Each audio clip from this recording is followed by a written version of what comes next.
Hello, my Walking with Jesus friends. On this, the final day of February 2025, I urge us all to pause for a few seconds and look back over the shortest month of the year. Amazing things have happened in these 28 days in many parts of the world, much of it driven by a passionate new leadership team in Washington, D.C., who seem determined to make every day count in helping to repair significant damage and disasters in America and many parts of the world. Billions of dollars rescued from shocking leadership corruption, hostages released from several nations where they've been wrongfully detained, negotiations undertaken to end wars, radical solutions suggested for gender identity dysfunction in many social arenas in several parts of our world, and much more. As I've watched all this, a disturbing question is stirring deep in my soul. What question? What accountability should there be for failed leadership who have allowed such deep damage to be done to entire societies in so many places in our world? Did you know that 2,600 years ago, God sent messages both to Jeremiah and Ezekiel about that very same question?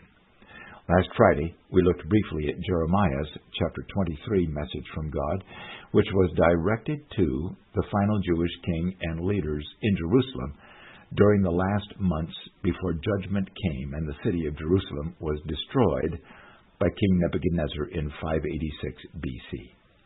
A few years after the demolition of Jerusalem and slaughter or captivity of many of those final failed Jewish leaders, God sent a very similar and important message to Ezekiel, himself a captive living among the Jewish exiles in Babylon, which he recorded in Ezekiel chapter 34. The proud, wicked Jewish leaders had refused Jeremiah's words, and their pride resulted either in their death or captivity when the Babylonian army laid siege to Jerusalem.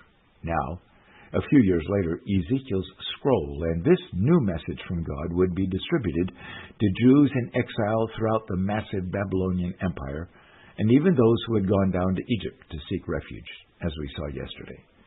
For all of them, no matter where they lived in captivity, their question was the same. What accountability is there for failed leaders who reject the wisdom of God's prophets and lead the people into wicked rebellion against God? The word of the Lord came to Ezekiel, Son of man, prophesy against the shepherds of Israel. Say to them, this is what the sovereign Lord says. Woe to you, shepherds of Israel, who only take care of yourselves. Should not shepherds take care of the flock? Ezekiel chapter 34, verse 1 to 3. Everyone knew exactly what God was saying. The shepherds of Israel were all those who had been in leadership roles with the covenant people of God, Israel, both the northern and southern kingdoms down through the centuries. These leaders included government leaders, kings and officials, religious leaders, Levites, priests, prophets, and any who are responsible to lead the people spiritually, and civic leaders, the elders and other tribal, clan, and even family leaders. Leadership is a big deal to God, and God was calling them out, thousands of them, leaders who had failed the people. The time for reckoning had come upon them. Woe is a word we don't use very often, but when God uses it, pay attention. Do you remember Jesus echoed Ezekiel chapter 34 when he chastised the Pharisee spiritual leaders in Jerusalem by declaring, woe to you, with 7 powerful statements of judgment recorded in Matthew chapter 23. When God says, woe to you, it means God's patience has run out. It means God has been watching, and God is calling failure to a reckoning. It means judgment, and with God, judgment is very serious. God's message through Ezekiel was to several generations of failed Jewish leaders, but also to God's covenant people Israel, who had, in large measure, followed the failed leadership.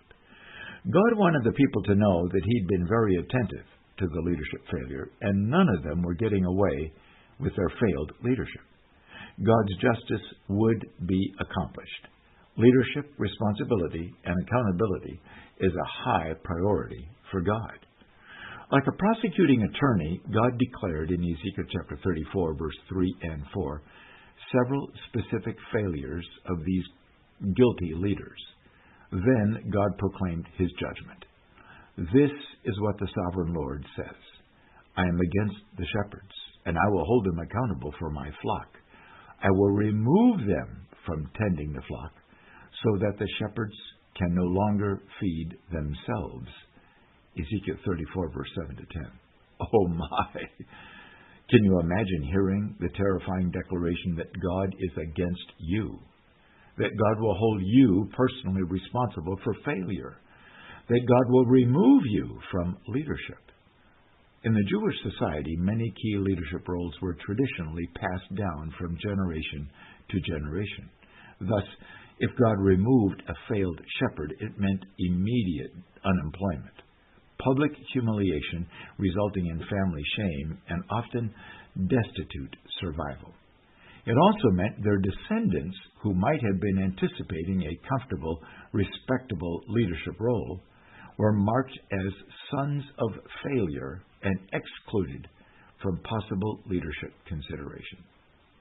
For thousands of Jewish captives living in exile, this message would have at least brought them a sense of gratification that justice was being done.